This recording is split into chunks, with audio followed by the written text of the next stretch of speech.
Hello everyone and welcome back to another instalment of the Warwick F1 Show. I'm your host Callum J. Hodge and it's a very exciting episode for today for two reasons. One is that we are finally back racing. The F1 calendar is finally giving us another race after a time of probably about 52 years, and what a race to kick us off for the last 6 races of the season, going back to the Circuit of the Americas. Delivered some cracking races throughout the years. And it's a second very special episode because we have the gang back together. The new gang is I think this is the first time we've all three been here in the new studio. Not in the online virtual recordings. I'm of course joined by our current society president Katch and our former society president Chinmay. How excited are you guys to be racing back again in America? Yeah, but to be fair, we've had a month without F1 now, and I'm especially with the drought. It's been a bit dry, and especially with the international break in football right now, and just there's nothing to watch in sports. So I'm just happy that next weekend is all coming together. I'm ready for this Sunday's very long stint in the Clarendon because Liverpool Chelsea are playing before the US Grand Prix. Okay, right. I'm gonna have to come on to that bit. Okay, we're scrapping that. I'm also excited because it's the NASCAR it's their situation right now, so they're doing all the knockouts until in a few weeks' time they've got the final as well. Because NASCAR have this very unique system, which I do like. So for the next 3 weekends, there's F1 and NASCAR, which is going to be cool. It's going to be an exciting weekend of sport. We'll keep it to F1 as this is an F1 podcast. Yes. But yes, very exciting. But yes, it's been very, very lonely without an F1 race. I've actually had to think of some ideas for the podcast rather than just the usual reviews. But very glad to be racing. And I think even though we've got a lot to talk about going into America, we should provide a bit of a review on where we are in the championship battle. So obviously, after last race from a certain driver taking a point off of Lando Norris, the key thing is that Verstappen can finish second in every sprint race and every normal race, and he can still win the championship. So the points gap or the points difference that Norris has to get over Verstappen is increasing as the races go down. Something about 8.7 points difference, and something as an average that Norris needs to get ahead of this. So Norris needs to get a move on, and I think this is, I feel like I always say, this is an important race for Norris, but he has to start making these leaps and bounds at some time if he wants to think about making some kind of championship charge. We do say this every week. I know you don't admit that it's a championship battle, but there is a chance. Okay, I'm going unbiasedly right now.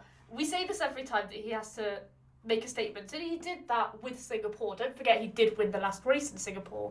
Also, don't forget Verstappen came second in the last race in Singapore. So the trajectory is Red Bull and Max are doing everything they can to keep those points. They've been talking a lot over this break about how they're more prepared now and they're ready to come back fighting and they're going to seize the championship and they've got a better car. We'll see if that's the case because COTA isn't an incredible track for them, but historically that is. We don't know nowadays. But it is. He has still got the lead. I think especially with Red Bull now having definitely dropped down to second, and even with Ferrari catching, I think they have to focus on getting Verstappen that title. We did have a lot of, from our predictions bingo, which we did the other day with the society, we had a lot of people saying that Ferrari might actually finish second, or Red Bull finish third. Same situation, I suppose. But it's looking like Red Bull obviously have been in serious trouble on the constructor side of things, and hopefully they're now trying to prioritise getting Verstappen at least that drivers' championship, even if the constructor presumably already seems lost with Sergio Perez at the wheel. Yeah. Well, because obviously, Sergio Perez has pretty much become a lost cause at this point. I'm sorry, but... He's so biased. I know. He's not been on a very good run. He's not been on a good... No, he's not been... Yeah. To be fair, the Red Bull car hasn't been there at every race. No. And he's also been unlucky. He got unlucky, I think, in Azerbaijan when he crashed out with Carlos Sainz and lost points there. Got unlucky in Monaco when he crashed out there as well, although he did start from behind. And he's not had a very good season. But it does seem that so far we've had where Piastri, I think, has been one of the main differences. Obviously, give credit to Norris as well. But Piastri as the second driver has really been a revelation in that constructor side of things. Yeah. He's been really consistent. And I think for Checo, I know this is an Austin preview, but we will say this next week as well. He has to do things at his home race in Mexico. He has to prove at his home race why he deserves the seat for 25. Yeah, 100%. Because I know obviously we talk about Daniel Ricciardo and you've done the whole episode with him leaving and everything, but even then there is still the idea, that Red Bull still have the driver lineup ready to replace Perez if things don't go well for the rest of the season. They're not. Yes, they have confirmed him, but it's still not 100% guaranteed. This is Red Bull. We are talking about the team known for mid-season sackings, even though this year it actually has been Williams, as we all know, that did the mid-season sacking. I can't believe that Perez is... I can't believe that Perez was the one who survived out of those two... Yeah, but true, yeah, RB have done that as well. Yeah, RB have done that as well, but I'm talking about the main Red Bull team, not just... I'm still calling them Toro Rosso, by the way.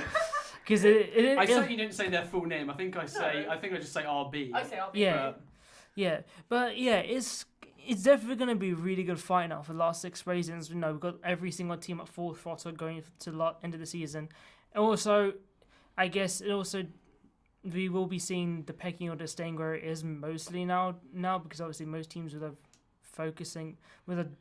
be on the short window for 2025 and then basically getting ready to go full throttle for 2026, really. Exactly. I think for the top couple of teams in the constructors, I think we might see it fairly plateau, like you've said.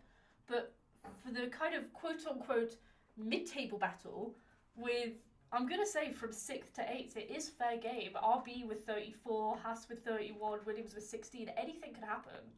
Anything could happen at this point. Is 146 points left? Some other point, yeah. This season, including sprints, fastest laps, etc. I think we've heard from people at Williams that they are aiming for 6th. So I think there could be a lot of change in those vital 8th, 9th, 10th places in the races, and also the sprint races will play a big part. Yeah. But I think the key thing as well that we should mention, which is really going to shake up this kind of 6th to 8th battle that we just mentioned with RB, Haas and Williams, which I don't know why I didn't even mention it as part of our notes from beforehand, is that we have Liam Lawson coming in to RB, who is not going to be given an easy time for his first race. He's going to be not only is he being kind of thrown into the car with very little practice, although all right, he's had a couple of weeks to prepare, but then this is going to be his first time since probably last year when he actually jumped in for Ricciardo, I imagine, something like that. He's done 3 practice sessions before, but since the Ricciardo one, I think he's done at least 1 maybe. But he is coming back. He has had a few weeks to prepare. He has never raced at COTA before. I think there's 4 out of the final 6 races. He's never raced at 4 of the tracks, and he's now got a 10-place grid penalty. Just to add on top of all of that, he has got a 10-place grid penalty for this race because he's taken over Ricciardo's engine pool. So, and on top of that, it's a sprint weekend, so he's only got FP1 to adjust. It is going to be a huge challenge for him. But don't forget, Lawson has jumped at the last second. The last time was back in the Netherlands, and he did really well. So honestly, I don't think I'm optimistic. I'm optimistic for Lawson for sure. Yeah, no, I'd agree with that. I definitely think that he can do what he did last time. He can do that again, where he does jump in and perform. And I do have high hopes for him. I don't want people to take that the wrong way and therefore put too much pressure on him, because we know how good he can be. He is going to need a little bit of time to settle into the car, and I do think that whatever happens in these last kind of 6 races, that shouldn't maybe discount him from the seat for next year at RB. I do think that, again, it's still unsure because he hasn't got that seat for next year, but most likely he's going to be in that seat for 2025, and I think he should be given a full season to see how he can do. I think we did mention as well, or you mentioned in the Women in Motorsport podcast, that typically he does take a little bit of time to get into his rhythm when it comes to a full season. So, but I think I'd be really interested to see, because we've definitely been talking for ages about Lawson ever since he came in and showed the world what he was capable of in those races that he replaced Ricciardo. And I think I'm definitely not alone in saying that we're very excited to see what he is capable of now he has got a permanent seat in F1. He does have that little bit of pressure because of the level of hype he's been getting for the last couple of years. I will compare a little bit with Piastri in that respect. Obviously, different circumstances, but because of the fanfare that he's had in the last couple of years, I guess he's going to have that little bit of pressure on him to perform. But then also, I see a lot of similarities with the attitude between the two drivers, and I think they feel with that little bit of pressure on them as well. I'd go as far. I think Liam Lawson has more hype around him from Piastri. I mean, not just. Wait, really? I don't think so. I don't think so. I think that in terms of, I think it's a bit biased. I think because Lawson was in F1 and he raced in those races replacing Daniel Ricciardo, more people are aware of him and more people are aware of his ability, whereas I don't think people knew that as much as Piastri, even if Piastri might have seemed better and seemed to have more potential than Lawson, if that makes sense. So even though maybe, again, I this is because I'm not really aware of F2 and drivers outside of F1, and so I didn't know that much about Piastri, but I think a lot of people are aware of what Lawson is capable of, and so therefore he might have more pressure put on him compared to maybe when Piastri is coming in. Actually, I would still disagree because I'm going slightly off topic, but obviously when Piastri came into the sport, don't forget he won Formula 3 and Formula 2 both in his debut seasons, and and obviously the whole scandal he had with Alpine when he literally publicly said that he's not going to race for them, and obviously with the whole McLaren respect and the whole obviously McLaren obviously paying off the final year of his contract, or the 20 million he spent. And obviously, like I said, Piastri winning F3 and F2 in his debut season, the previous person to do that was George Russell. And obviously we know how good of a driver George Russell is on his day. And, the previous person before that to win his debut season was Charles Leclerc. And we all know how good of a driver he is. So, I think also, just to play, I do believe that Piastri had more hype. Maybe that's because he had more time. He had a whole season. He had a whole half season. But also, Lawson is coming into this Red Bull Academy. He's in the Red Bull Academy, but he's coming into a kind of Red Bull seat. It's a harsher environment. It's a harsher environment. Yes. He's replacing such a well-loved driver and a proven driver. Sure, he's been rocky this season, Ricciardo has, hence why he's not in that seat anymore. But the thing with Lawson is he hasn't got that 25 contract yet. He has the pressure on himself. He knows he has pressure. He's ready to face this pressure. He's been ready all season. He's probably been ready to step in for whoever decides that Red Bull decide they don't want. So he's got hype, he's got pressure, but I doubt that it's going to make a difference. I think he's still going to do really well. Yeah. But he doesn't have those buffer races like Colapinto had. Yes. He's got to perform straight from the gate if he wants 25. What would you say you would call a good performance from Lawson this race, given that he is obviously getting that 10-place grid penalty? So he's getting the 10-place grid penalty. If he comes either one place below Tsunoda or above Tsunoda, I call that a good result. Because on simulations, I've heard that he is basically on par with Tsunoda completely. Yeah. I think so. I mean, I would say that he should aim for finishing above Tsunoda, but then you've also got to take into account that 10-place grid penalty. Yes. So it also depends on how competitive the Toro Rosso is this weekend. Exactly. Yes, yeah, no, that is going to play a big part. That's why we're not putting numbers by it. We can't say, if he finishes 12th, because I didn't mean that. I'd say be a 17th place car. Yes. I'd say that if he's, at least with lap time, if he's within a couple of tenths of Tsunoda. And this is all from data we can see as fans. From the inside, they've got so much more. This is why we need to compare him against Tsunoda, because we don't know where that RB car is going to be. Exactly.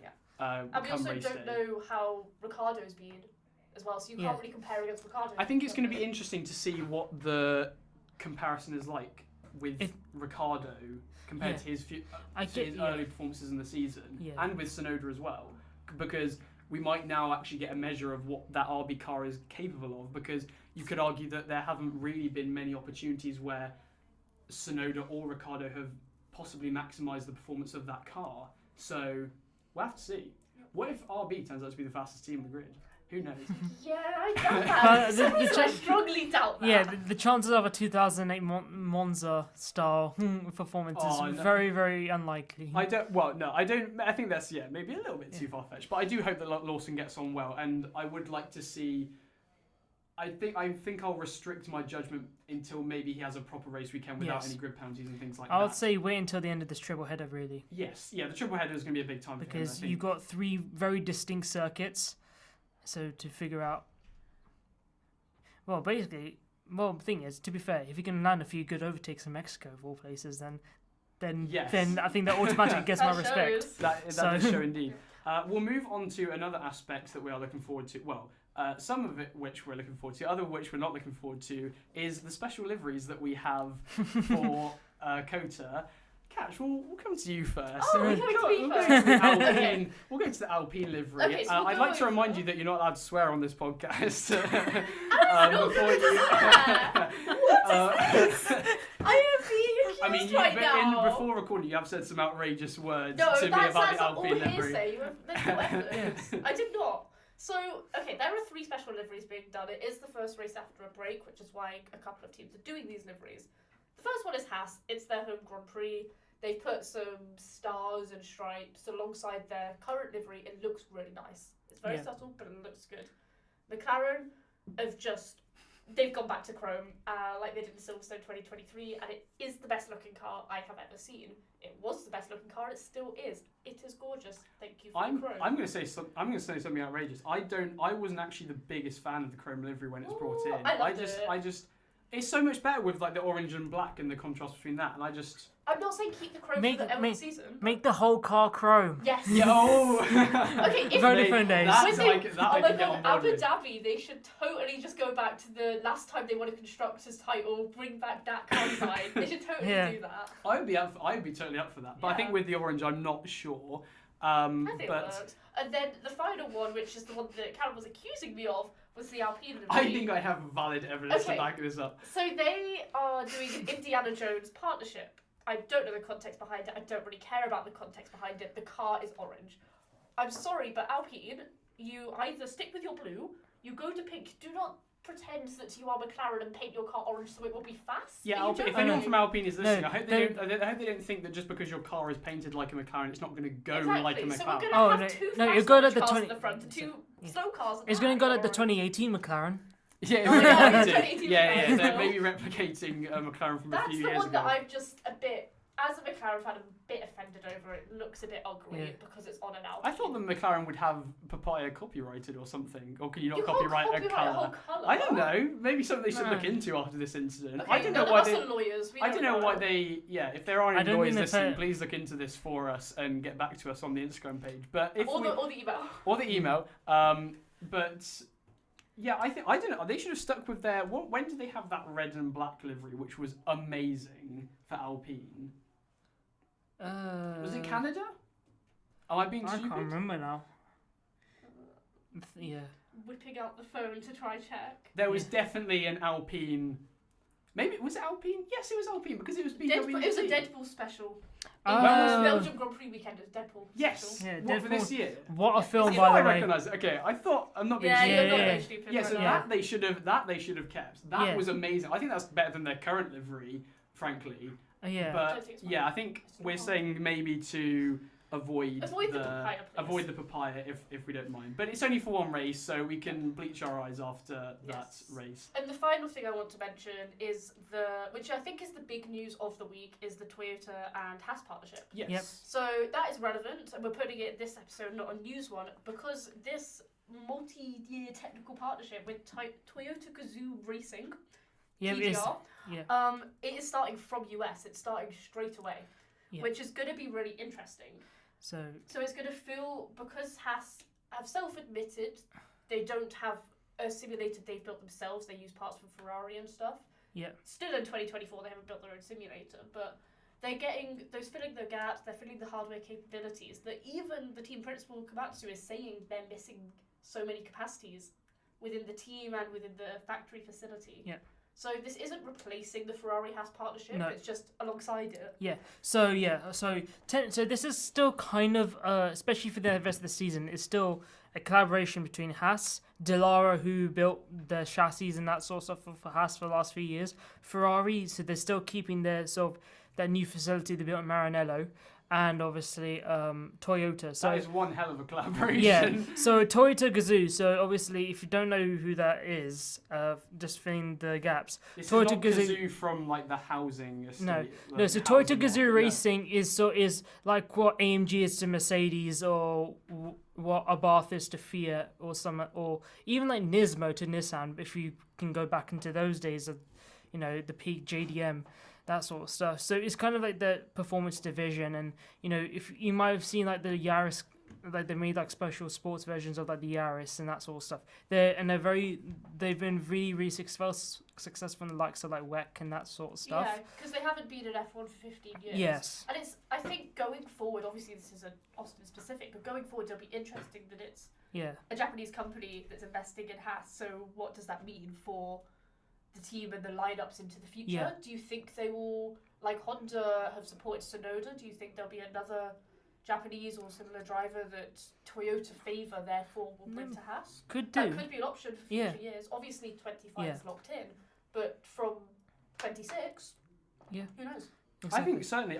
The main thing I took out of that, though, you mentioned obviously that Haas didn't have all these departmental machinery that other teams might do, and they're still in 7th, so it's quite impressive that they're. So what on earth are they going to be able to do with Toyota? I think with such a big name like that in the sport, obviously we did have them not do well in the sport last time, but I think maybe coming in to collaborate with a team that's already been established and already maybe knows F1 a bit more, that might be a better option for them to provide their expertise compared to actually trying to set up a team themselves like they did before. So I think that would be really exciting. And we shall, I think, maybe see more of how that partnership properly progresses into 25, and obviously the regulation changes 26.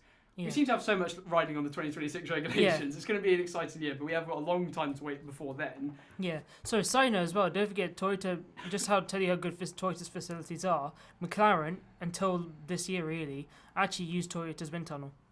Really? I did not know that. Or something. I believe, don't quote me on this, I believe so, because obviously McLaren had an old spec before they started investing all their stuff, because they've only just recently starting their own custom built wind tunnel. Well, they started it a few years ago, but it's only become usable in the past few years. Yeah, so I'm pretty sure they used Toyota's wind tunnel in, I believe, in Cologne. In Cologne from 2010 until recently.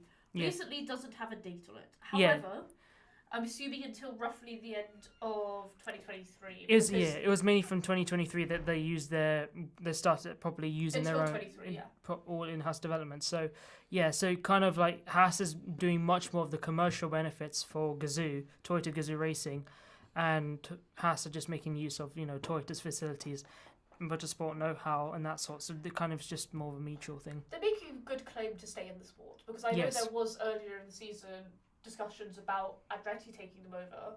So then, with all these partnerships, it's so much trickier, and I think it's very unlikely now that Gene Haas will actually sell the team. I think that's so unlikely now because of these partnerships. So it's a debate for another day. Especially Andretti. When we're doing these episodes, there's a quite bit of a progression in there, but that's obviously not for this episode. Look out next month for that. Just as an offhand question, where do we think that Haas are capable of getting to with Toyota with this new partnership? We don't know yet. Constructors-wise? Yes, constructors-wise. Probably not. I would say won't make a difference this season. Maybe the top of the midfield, perhaps. Yeah, okay, so this is in a couple of years. I don't want to define midfield, but it's so tricky because from next season or 26 especially. No, I think 26 is when we're going to see a lot of these big changes that are happening this 26 season. 26 I think is a reasonable thing, because 25 what did you say? So we can finally see cars blowing up. We can, we need a safety car. Oh my God. Please. But no, from all of these personnel changes and new technical partnership changes, a lot of this we're going to see from 26. So, for example, I'm looking at the table now. Aston Martin are technically top of the midfield in 5th, but they've got Adrian Newey coming in. RB still have their partnership with Red Bull. Haas, obviously as we've talked, have Ferrari partnership and are bringing in Toyota. Williams, they are just on the up. They're bringing sites in. James Vowles on a really good trajectory with them. Yeah, Sauber have Audi. Alpine. To be fair, Alpine are ditching their engines, but they're promoting. They're focusing more on the F1 side, less on the engine side. They're going to get a reliable Mercedes engine, so I guess that's good. And then Sauber is becoming Audi. So it's really tricky, actually, to predict all these unknown. All of these teams that we are on the grid have said we will be up there. Yeah. There's not enough places up there. No. You forgot Red Bull's engine partnership with Ford. Yes. RB will benefit from that. So Ferrari are going to fall to last place. It's what we've predicted. Ferrari are going to go down. Mercedes, no. It'll be very interesting. But let's go on to the predictions. Yes. It's time for the part of the episode where we embarrass ourselves with how bad we are at predictions. So essentially, for anyone who hasn't listened before or needs a reminder on how this works, so we take it in turns to basically pick our winner. So basically, this was to fix in 2023 where everyone would just pick Verstappen. So if I pick, say, Verstappen first, not that I would, but that means that no one else can pick Verstappen as their first place. So we pick the top 5, try and predict the top 5, and then we also do a 1, 2, and 3 point prediction. And the more points that it is worth, the more unlikely that it is to happen. And it just happened to fall to me this weekend. So we do rotation. So it's me to pick first, and I went with Norris, much to Katch's dismay. But yeah, I did think Norris. I think he is the most likely he was going to win. I think he's coming off of a great race in Singapore, and even though I think Norris will perform, obviously my talks about the championship battle is more down to Verstappen and how well he can do to limit the damage that Norris is making. But I do think that Norris is going to be up there, and I do genuinely think that he could bag himself another win in the Circuit of the Americas. I'm going to say Verstappen second, and I've actually put Piastri third, so I realise I've gone with the same podium of Singapore that we had in Singapore. I do think that both McLarens and Verstappen will be on the podium. This is obviously if the Red Bull car is up to it, which we're not sure, but I do think it's a possibility. I can't see either Ferraris or Mercedes getting on the podium personally unless something drastic happens to one of those top 3 runners that we talked about. And then I said Leclerc in 4th place, so Leclerc as the leading Ferrari, and then Hamilton in 5th as the leading Mercedes. Should we go around each say our top 5? So Chinmay, you were to pick next. Yep, sure.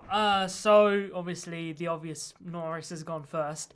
So I've gone for the other McLaren driver, which Katch also enjoyed. Much to Katch's dismay. I chose Oscar, back in the boy. A wise choice. So yeah, and the thing is as well, I feel like this weekend, and especially with current state of especially the top 3 teams, that the order of the podium and the top 5 in general, I don't think is very, very fixed at the moment.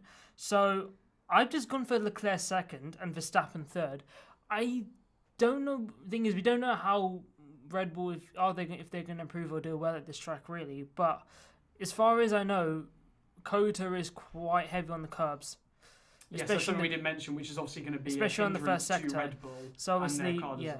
And obviously that first section is going to be all about downforce and high-speed cornering, and that's what. Yeah, the Red Bull does like its high-speed corners, but then again, let's see if they.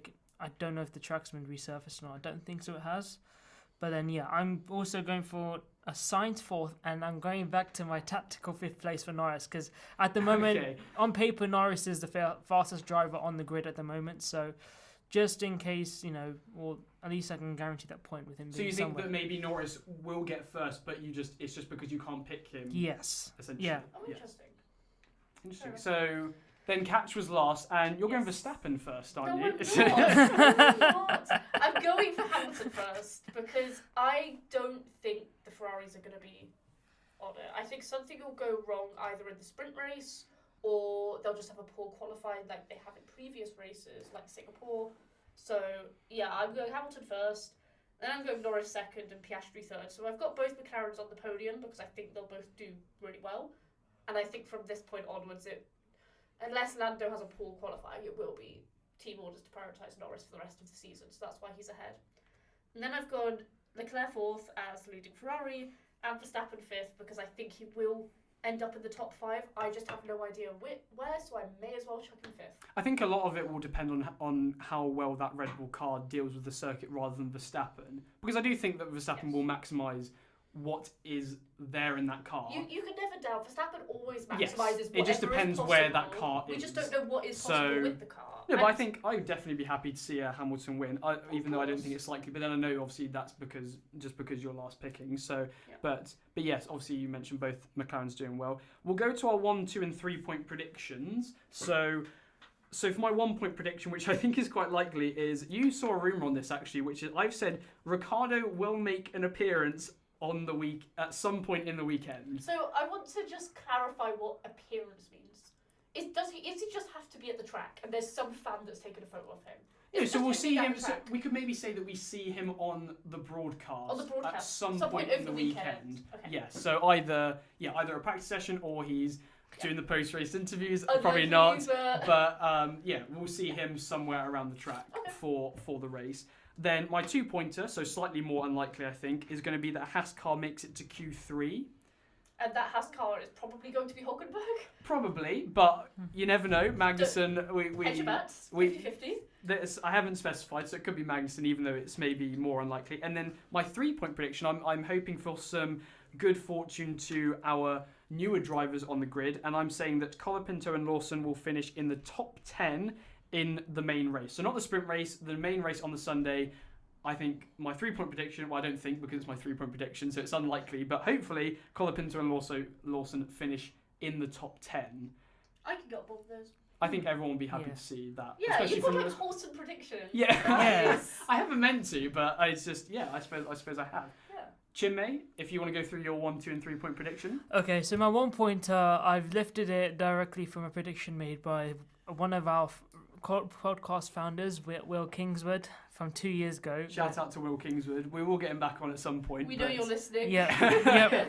Yeah, so I've lifted this exactly from when you did this prediction a couple of years ago, but I'm going to do it again. So there is some obnoxious singing of the US national anthem.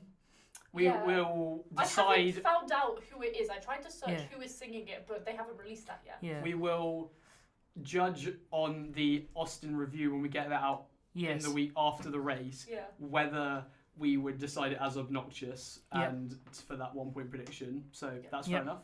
Yeah, my 2-pointer, at least 8 of the 10 teams score points this weekend. This weekend, so that could be in the sprint and the race weekend as well. So let's say Haas score a point on the sprint, but they don't score in the main race, that still counts. That's still, So just at either point in the weekend or both, yes. Yeah, so cool. Yeah, that makes sense. So I'm basically thinking, what? Maybe so who's not going to score points then? Maybe Sauber and maybe Alpine. And Alpine.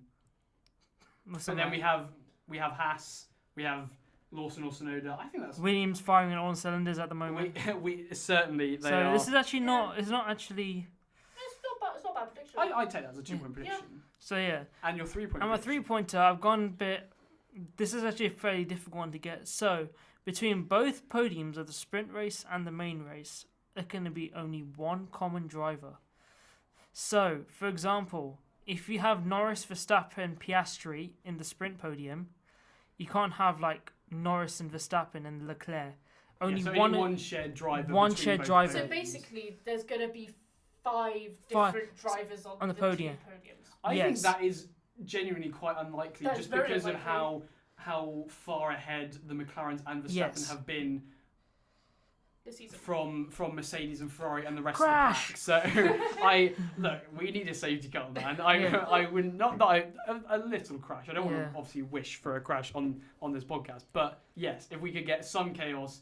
Burnt My Lander needs a job back, please. So, but yeah, that's fair enough. I think that's some very good 1, 2, and 3-point predictions. Katch, what have you gone for? So for my 1-point prediction, I have gone 6 different teams finish in the top 10. So obviously we get a guaranteed 5 teams finishing. I think it's fairly safe to say we'll get 6 teams finishing, so there won't be 5 constructors that both their drivers finish in the top 10. Yeah, that makes sense. Yeah. I need an easy point, please. My 2-point is Lawson finishes higher than Tsunoda in the main race. We should say, to be fair, you have had some quite unlikely 1-point predictions in past episodes, so I think, yes, that is very much fair enough. I need to catch up. Sorry, your 2-point prediction, Lawson finishes higher than Tsunoda in the main race. So obviously for the main race, he's got a 10-place grid penalty, but I think he finishes higher than Tsunoda. I will caveat this by also saying if Tsunoda DNFs, then technically Lawson's finish higher than Tsunoda. Okay, fair enough. I think I can see that happening personally. Obviously, it's going to be a lot more difficult, as we mentioned, because of the 10-point grid place penalty. But I think Lawson's capable of it, as we mentioned already in the episode. Yes. Your 3-point prediction. There will be a crash in the sprint race, but not in the main race. And a crash is 2 cars hitting each other, whether it's... So, for example, I'm counting Austria as a crash.